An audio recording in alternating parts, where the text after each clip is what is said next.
Corona महामारी से जी रही है। कोरोना महामारी के कारण दुनिया के अंदर लाखों लोगों की मौत हुई है। आप मुझे एक बात बताइए, कोरोना के दौरान फ्री में टेस्ट, फ्री में उपचार और फ्री में वैक्सीन भी लगा। कितने लोगों ने वैक्सीन लगा लिया? वैक्सीन लेने वाले सभी लोग अपना हाथ खड़ा करें, पीछे वाले भी लोग होंगे, सभी लोगों ने ले लिया। देखिए, कोरोना के खिलाफ लड़ाई का प्रतीक है ये। भाइयों बहनों, ये कोरोना वैक्सीन का ही परिणाम है कि तीसरी वेव कब आई कब गई कोई पता नहीं लगा। लेकिन क्या इस वैक्सीन का पैसा तो नहीं लगा? ये फ्री में मिली है ना। सपा बसपा की सरकार होती है, वैक्सीन सब बाजार में बिक जाती, किसी व्यक्ति को नहीं मिलती, गरीब लोगों को तो कतई ही नहीं मिलती। मुझे एक बात बताइए, कोरोना कालखंड में आपको फ्री में राशन मिल रहा है कि नहीं मिल रहा है? मिल रहा है ना।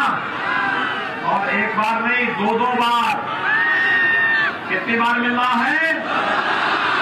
और 2 बार के साथ साथ दाल, तेल और नमक भी मिलना होगा ना। क्या सपा बसपा की सरकार में मिलता था क्या? भाइयों बहनों, उनकी सरकार में राशन का पैसा, दवा का पूरा पैसा ये माफिया और ये गुंडे सब खा जाते थे। ये सब खा जाते थे।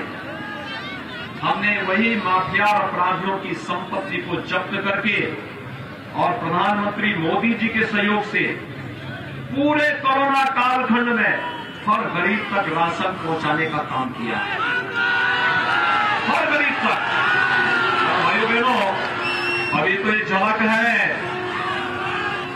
अभी ये झलक है। अभी और सुनना चाहेंगे?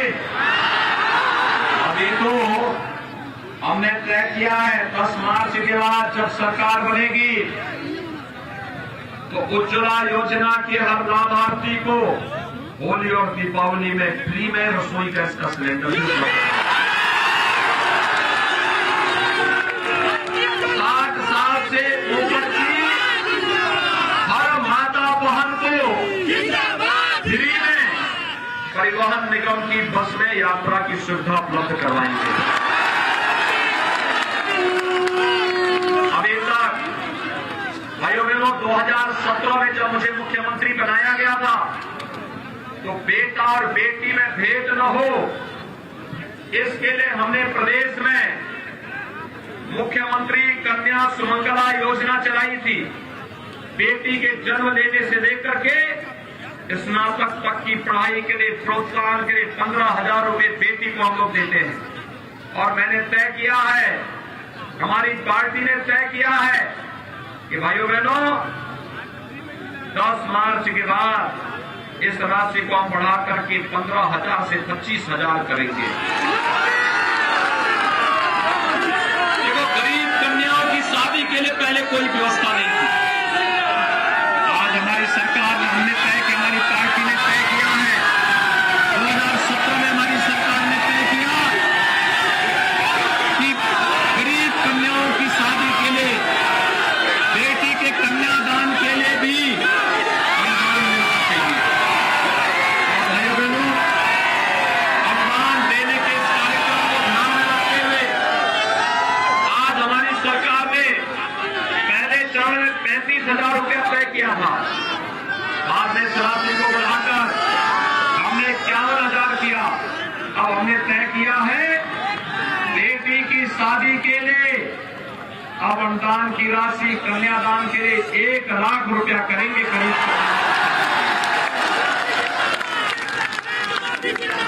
जो अन्नदाता किसान है, ट्यूबवेल का कनेक्शन लेता था, ट्यूबवेल का उसको शुल्क देना होता था, हमारी सरकार ने उसको आधा किया है और अगले 5 साल के अंदर हम इसे फ्री में करने की व्यवस्था करने जा रहे हैं। भाइयों बहनों, प्रदेश का नौजवान कैसे छूटेगा? प्रदेश के नौजवान के लोग को 5 साल में 5 लाख नौकरियां दी हैं, सरकारी नौकरी। 2 करोड़ नौजवानों को निजी क्षेत्र में नौकरी, रोजगार और स्वतः रोजगार के साथ जोड़ा गया। और आज मैं कहने के लिए आया हूं, 10 मार्च के बाद जब भारतीय जनता पार्टी की सरकार बनेगी, अगले 5 साल के दौरान हर एक परिवार के एक सदस्य को नौकरी, रोजगार अथवा स्वतः रोजगार के साथ जोड़ने का काम करेंगे। वर्तमान में 1 करोड़ नौजवानों को हम टैबलेट और स्मार्टफोन दे रहे हैं। ये समाजवादी पार्टी के लोगों ने कंप्लेन की है, लेकिन भाइयों बहनों, समाजवादी पार्टी नहीं चाहती है कि युवाओं का कल्याण हो, लेकिन हमने तय किया है कि 10 मार्च के बाद इस संख्या को हम 1 करोड़ से बढ़ा के 2 करोड़ करेंगे और डिजिटल एक्सेस फ्री में देंगे। परेशान है सपा के लोग, परेशान है। ये पैसा कहां से आया है? मैंने कहा तुम्हारे पास जब पैसा था तुमने तो कुछ किया नहीं। तो सपा के नेता मुझसे बहस करने में कहा था हमने बहुत विकास किया। मैंने कहा क्या विकास किया? तो जिन कार्यक्रमों में क्या होता है, उन्होंने कहा था हमने कब्रिस्तान की बाउंड्री वॉल करवाई है। विकास के नाम पर उनके पास केवल एक कार्य है। और भाइयों बहनों, जब आप भारतीय जनता पार्टी की डबल इंजन सरकार की बात करते हैं, सड़क है, बिजली है, पानी है, गरीबों का राशन है, एक्सप्रेस हाईवे है, ये जितने विकास के कार्य चल रहे हैं, और अभी तो हम हर जनपद में एक मेडिकल कॉलेज भी बनाने जा रहे हैं। परेशान है लोग, पैसा कहां से आया है? तो मैंने उनको साफ कहा, मैंने कहा भी देखो, विकास के लिए सोच होनी चाहिए और हम तो तय कर चुके हैं कि विकास भी चलेगा और बुलडोजर भी चलेगा, दोनों चलेंगे।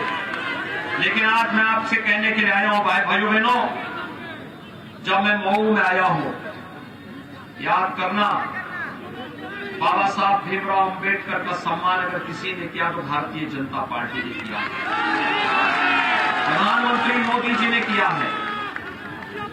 बाबा साहब भीमराव अंबेडकर से जुड़े हुए पंच तीर्थ विकसित किए हैं प्रधानमंत्री मोदी जी ने। बाबा साहब भीमराव अंबेडकर का जहां जन्म हुआ था वो मऊ मध्य प्रदेश में भव्य स्मारक बाबा साहब का बना है।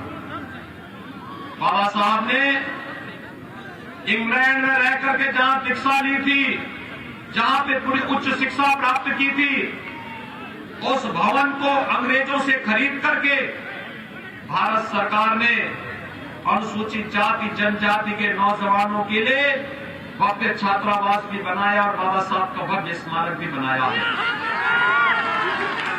बाबा साहब दिल्ली में रह करके, जिस भवन में रह करके उन्होंने अपने सार्वजनिक जीवन को आगे बढ़ाया था, वहां पर बाबा साहब का एक भव्य सांस्कृतिक केंद्र बन करके तैयार है। जहां उन्होंने दीक्षा ली थी नागपुर में, दीक्षा भूमि हो या अंतिम चैत्य भूमि मुंबई, ये पंच तीर्थ अगर किसी ने विकसित किए हैं, बाबा साहब भीमराव अंबेडकर ने के सम्मान में ये प्रधानमंत्री मोदी जी ने और भारतीय जनता पार्टी ने किए हैं। उत्तर प्रदेश में हम लोगों ने बाबा साहब भीमराव अंबेडकर की मूर्ति को हर फोटो को हर कार्यालय में लगवाने का काम किया है। और यही नहीं, लखनऊ में बाबा साहब भीमराव अंबेडकर का एक भव्य सांस्कृतिक केंद्र भी बन रहा है। लेकिन भाइयों बहनों, ये सब सपा बसपा को पसंद नहीं है, वे लोग नहीं चाहते। और मैं यहां देख रहा था, हमारी सरकार ने प्रधानमंत्री मोदी जी के मार्गदर्शन में महाराज सुहेलदेव को बड़ा सम्मान किया। याद करिए, 1000 वर्ष पहले महाराज सुहेलदेव ने एक विदेशी आक्रांता सालार मसूद गौरी को मार मार करके उसको पूरी तरह नष्ट कर दिया था। पूरी 3 लाख सेनाओं के साथ एक विदेशी आक्रांता को बहराइच के चित्तौड़ा नामक स्थान पर नष्ट करने का काम किया था। पूरी तरह समाप्त करने का प्रयास किया था और उसको उस दरिंदे को महाराज सुहेलदेव ने जिंदा जला दिया था। यानी महाराज सुहेलदेव ने इतना बड़ा पराक्रम किया था 1000 वर्ष पहले। इतिहास में शौर्य पराक्रम के प्रतीक के रूप में महाराज सुहेलदेव। और इसीलिए प्रधानमंत्री मोदी जी ने सबसे पहला काम 1000 वर्षों के बाद महाराज सुहेलदेव को किसी ने सम्मान दिया तो प्रधानमंत्री मोदी जी ने दिया। उन्होंने महाराज सुहेलदेव के नाम पर डाक टिकट जारी किया। महाराज सुहेलदेव के नाम पर एक स्पेशल ट्रेन चलवाई।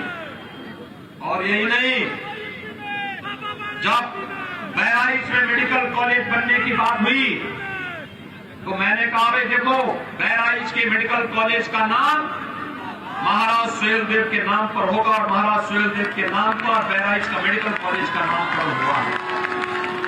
और भाइयों बहनों, यही नहीं, बहराइच में जहां पर सालार मसूद को महाराज सुहेलदेव ने पूरी तरह परास्त करके वहां उसे मार डाला था, वहां पर महाराज सुहेलदेव का एक भव्य स्मारक बनाने का काम भी भारतीय जनता पार्टी की डबल इंजन सरकार कर रही है।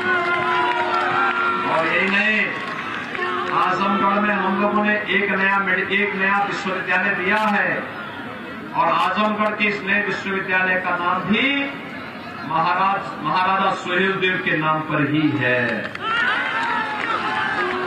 भाइयों बहनों, मैं आज के इस अवसर पर आपका आह्वान करूंगा, जो सच्चा महाराज सुहेलदेव का अनुयायी होगा वह गौरी और गजनवी के अनुयायियों के साथ कभी खड़ा नहीं हो सकता, कभी खड़ा नहीं हो सकता है।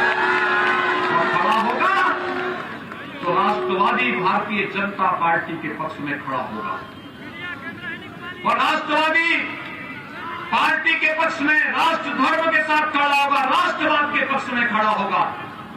इन माफियाओं के लिए नहीं, जो माफियाओं के सामने नाक रगड़ते हैं उनके सामने कभी भी महाराज सुहेलदेव का अनुयायी नतमस्तक नहीं हो सकता है, क्योंकि महाराज सुहेलदेव की लड़ाई तो राष्ट्रवाद की लड़ाई थी, राष्ट्र धर्म की लड़ाई थी, देश धर्म की लड़ाई थी। और आज उसी राष्ट्र धर्म की रक्षा करने के लिए मैं आह्वान करूंगा आप सभी लोगों का, जो लोग महाराज सुहेलदेव के नाम का दुरुपयोग करके गुमराह करने का कार्य कर रहे हैं, उनसे पूछा जाना चाहिए कि जिन माफियाओं को टिकट दे रहे हो, जिन माफियाओं के सिर में ढोने का काम कर रहे हो और जिन माफियाओं के इशारे पर कार्य कर रहे हो, ये माफिया यहीं पर इन गरीब राजभरों की निर्मम हत्या करते थे, इनकी जमीनों पर कब्जा करते थे, इनको प्रताड़ित करते थे।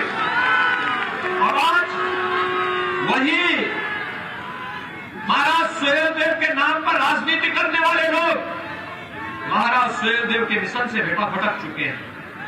वे लोग उन माफियाओं का समर्थन कर रहे हैं और इसीलिए मैं आपसे अपील करूंगा, महाराज सुहेलदेव का अनुयायी किसी माफिया और किसी अपराधी का कभी समर्थन नहीं कर सकता है और गौरी और गजनवी के अनुयायियों का भी समर्थन कभी नहीं कर सकता है। और यही अपील करने के लिए आज मैं आपके पास आया हूं। भाइयों बहनों, मऊ से 4 सीट अगर भारतीय जनता पार्टी जीतती है तो लखनऊ में एक दमदार सरकार बनेगी, दमदार सरकार। विकास और बुलडोजर अगर साथ साथ चलने हैं तो इसके लिए दमदार सरकार चाहिए। आप दमदार सरकार के पक्षधर हैं ना सभी लोग, तो मऊ की 4 सीटों को जितवाएंगे। आप जितने लोग यहां पर हैं, ये सभी लोग जिस विधानसभा सीट से हैं, अगर मऊ सदर से हैं तो यहां पर अशोक सिंह को भारतीय जनता पार्टी ने अपना प्रत्याशी बनाया। मऊ सदर में एक एक घर में जाकर के लाभार्थियों से मिलकर के एक ही बात कहना और उनसे कहना कि मोदी जी ने और योगी जी ने भेजा है, भाजपा को जिताना है, सुरक्षा के लिए गरीबों के कल्याण के लिए और विकास के लिए। एक एक व्यक्ति शोक सिंह बनकर के जाएगा और एक एक घर में जाकर के इस बात को कहेगा। अगर मोहम्मदाबाद गोहना से है तो श्रीमती पूनम सरोज के प्रतिनिधि के रूप में, मेरे प्रतिनिधि के रूप में, मोदी जी के प्रतिनिधि के रूप में घर घर जाकर के लोगों से अपील करनी है और कहना है कि भारतीय जनता पार्टी को सुरक्षा, सम्मान, गरीब कल्याण और विकास के लिए वोट देना है। भाइयों बहनों, घोसी और मधुबन में भी अगर वहां के लोग हैं उनसे भी मैं अपील करूंगा, यही बोलना है। दूसरा, आपके पास स्मार्टफोन होगा, बहुत सारे नौजवानों को पड़ गया होगा, बहुत सारे लोगों को हम देने वाले भी हैं, लेकिन बाकी सभी लोग अपने फोन का इस्तेमाल करके आपके नातेदार, रिश्तेदार, शुभचिंतक, मित्र कोई ना कोई जरूर होगा पूरे जिले के अंदर, उन सबसे भी कहिए भारतीय जनता पार्टी को चुनाव जिताना है, एक दमदार सरकार बनाना है। ये जो माफिया जिनके गुर्गे भी गर्मी दिखा रहे हैं ना, इनकी गर्मी को 10 मार्च के बाद शांत करेंगे, चिंता मत करिए। लेकिन मैं आपकी अपील करूंगा कि अभी से लग करके विकास और बुलडोजर एक साथ काम कर सके, इसके लिए दमदार सरकार चाहिए और दमदार सरकार के लिए 4 सीटें भारतीय जनता पार्टी को चाहिए। सभी लोग सहमत हैं? सभी लोग सहमत हैं? ये होना चाहिए ना?